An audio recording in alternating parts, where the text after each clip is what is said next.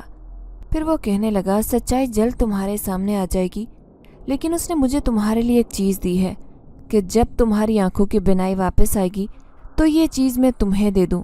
یہ لو، یہ تمہاری ضرورت کے کچھ پیسے ہیں اور ایک خوبصورت قیمتی ہار جو سونے کا ہے۔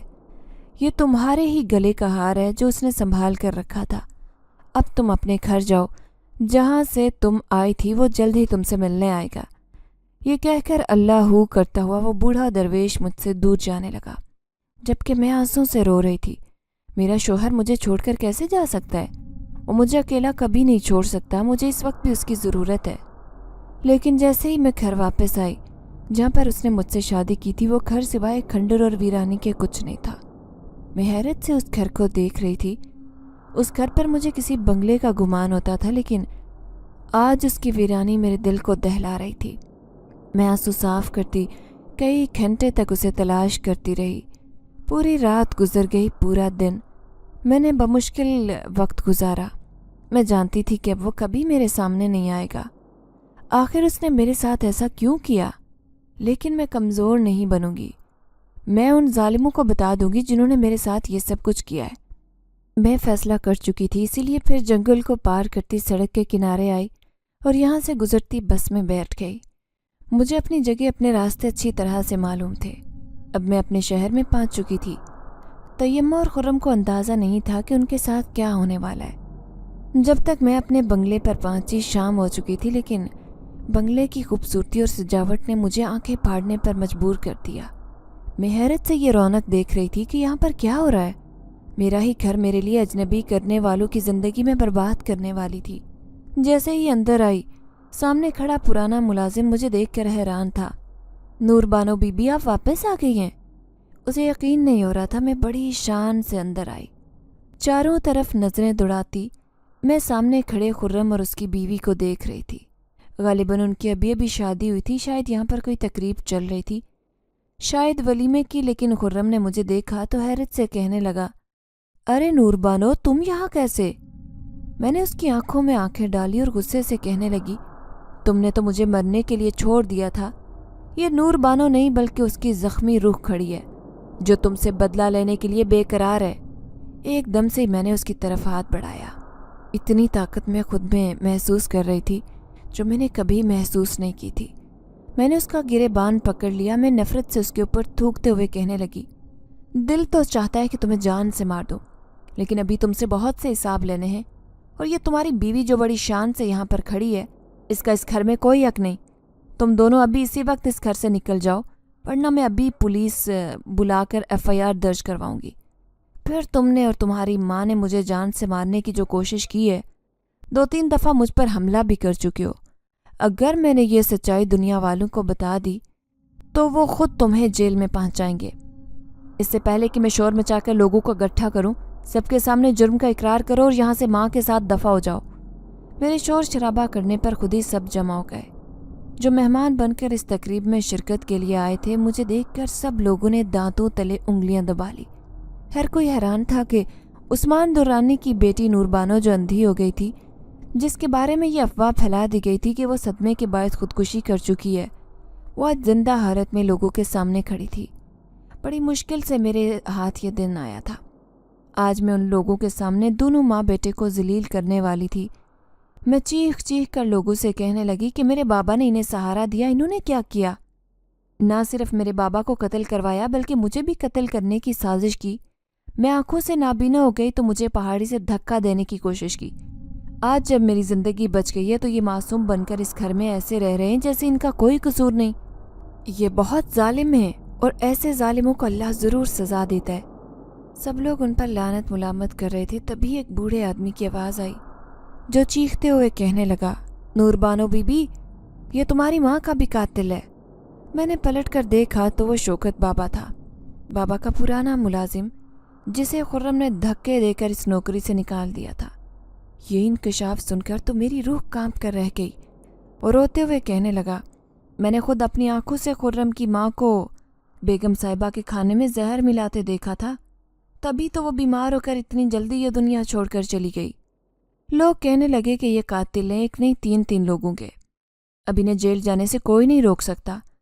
ایک آدمی نے پولیس کو فون کر دیا، پولیس آئی انہیں گرفتار کر کے لے گئی کیونکہ ان کے اوپر نہ صرف قتل کا مقدمہ تھا بلکہ دھوکے بازی کا بھی تھا۔ انہوں نے نقلی پیپر تیار کروا کر وکیل کے ساتھ مل کر ساری جائیداد اپنے نام کروا لی تھی۔ مجھے ایسے لگ رہا تھا جیسے میں نے اپنے باپ کا انتقام لیا ہو۔ انہیں ایسے ہی ذلیل ہو کر یہاں سے جانا تھا۔ خرم نے جس لڑکی سے شادی کی تھی اس کے باپ نے بھی بیٹی کے لیے طلاق کا مطالبہ کر لیا۔ لڑکی اسے نفرت بھری نظروں سے دیکھ رہی تھی۔ آج میں اپنے بنگلے کی اکلوتی وارث تھی۔ پھر میں نے بابا کی ساری جائیداد، سارے بزنس کا حساب کتاب لگانا شروع کیا، لیکن میں ہر روز یہ دعا کرنا نہیں بھولتی تھی کہ جلدی میرا شوہر میرے پاس واپس آ جائے۔ جب ایک دن بنگلے کی پرانی ملازمہ مجھ سے کہنے لگی، نور بانو بی بی، آپ کب تک اکیلی رہو گی؟ اب شادی کر لو کسی نیک انسان کے ساتھ۔ میں اسے کہنے لگی، میری شادی ہو چکی ہے، وہ بہت اچھا انسان ہے، اس کی وجہ سے ہی میں آج یہاں پر ہوں۔ سب کے سامنے اس نے میری نہ صرف زندگی بچائی بلکہ میری آنکھوں کی روشنی لانے میں بھی اسی نے میری مدد کی، ورنہ تو میں نے بالکل امید چھوڑ دی تھی۔ ملازمہ حیرت سے کہنے لگی، تو پھر وہ آپ کے ساتھ کیوں نہیں آئے؟ میں اداسی سے کہنے لگی، نہ جانے اسے کیا ہوا ہے، جب سے میری آنکھوں کی بینائی واپس آئی ہے کہ چپ کر بیٹھ گیا ہے، بس میں ایک بار اسے سامنے دیکھنا چاہتی ہوں۔ اب میری دن رات کی دعائیں رائے کہاں گئی تھی، وہ میرے سامنے نہیں آیا۔ یوں کرتے کرتے پورا 1 سال گزر گیا۔ پھر ایک دن میں ملازمہ کے ساتھ اسی پہاڑی علاقے میں جانے کا فیصلہ کر چکی تھی۔ میں اسے تلاش کرنا چاہتی تھی۔ میری ملازمہ حیران تھی کہ میں اسے اپنے ساتھ کہاں لے کر آئی ہوں۔ وہ خوف زدہ نظروں سے چاروں طرف دیکھتے ہوئے کہنے لگی، چھوٹی بی بی، یہ جگہ بہت خطرناک ہے، مجھے بہت ڈر لگ رہا ہے۔ میں مسکراتے ہوئے کہنے لگی، سکینہ، تم جا کر ہوٹل میں ٹھہرو، میں بس ابھی آتی ہوں۔ تھوڑی دیر بعد میں اسی ویران کھنڈر سے گھر میں کھڑی تھی جو میرے لیے کسی خوبصورت محل سے کم نہیں تھا، جہاں پر میں نے اپنی محروم زندگی کا بہت سارا حصہ گزارا تھا، اس خوبصورت انسان کے ساتھ جو نہ جانے کہاں چلا گیا۔ وہ میرا شوہر تھا، پھر کیسے مجھے اکیلا چھوڑ سکتا تھا؟ میں آنسوں سے اسے یاد کر رہی تھی۔ ہر طرف رات کے سائے پھیل گئے، لیکن میں نے بھی ضد کر لی تھی کہ اس سے ملے بغیر ہرگز نہیں جاؤں گی۔ وہ کہہ رہا تھا کہ میں کئی سالوں سے یہاں رہتا ہوں، وہ یہاں سے کہیں نہیں جا سکتا۔ میں یہی سوچ رہی تھی جب مجھے اپنے پیچھے آواز سنائی دی، کیسی ہو نور بانو؟ میں نے جیسے ہی پلٹ کر دیکھا، سامنے کھڑا خوبصورت نوجوان یقیناً میرا شوہر تھا۔ اس کی آواز پہچان گئی۔ میں بھاگ کر اٹھی اور اس کے قریب جانے لگی۔ اسے چھونا چاہتی تھی لیکن اس کی آواز پر ساکت رہ گئی۔ جب وہ کہنے لگا، میرے قریب مت آؤ نور بانو، تم مجھے چھو نہیں سکتی۔ تم ایسا کیوں کہہ رہے ہو؟ میں کانپتے ہوئے لہجے میں اسے کہنے لگی۔ میں نے دیکھا اس کی آنکھوں میں بلا کا غم تھا۔ وہ کہنے لگا، کیونکہ میرا اور تمہارا ساتھ یہیں تک تھا۔ تم جیسی معصوم اور خوبصورت لڑکی کو دیکھتے ہی مجھے تم سے محبت ہو گئی تھی۔ میں انسان نہیں بلکہ ایک جن زادہ ہوں۔ میں سالوں سے اس جنگل میں رہتا ہوں۔ پہلی بار کسی خوبصورت لڑکی کو دیکھا تو اس پر عاشق ہو گیا، لیکن معلوم نہیں تھا کہ وہ معصوم لڑکی تو آنکھوں سے اندھی ہے۔ اسے میرے سہارے کی ضرورت ہے، جبھی تو سہارا بن کر میں نے تم سے شادی کی اور نکاح کیا۔ تمہیں دھوکے میں رکھا کہ تمہاری شادی ایک انسان سے نہیں بلکہ ایک جنات سے ہوئی ہے۔ اس بات کی تمہیں خبر نہیں تھی، لیکن جب تم نے اپنی یہ خواہش بتائی کہ تم آنکھوں کی روشنی حاصل کرنا چاہتی ہو تو میں نے اپنی وہ ساری طاقتیں دے کر خاص جڑی بوٹیاں اپنے قبیلے سے منگوائی تھی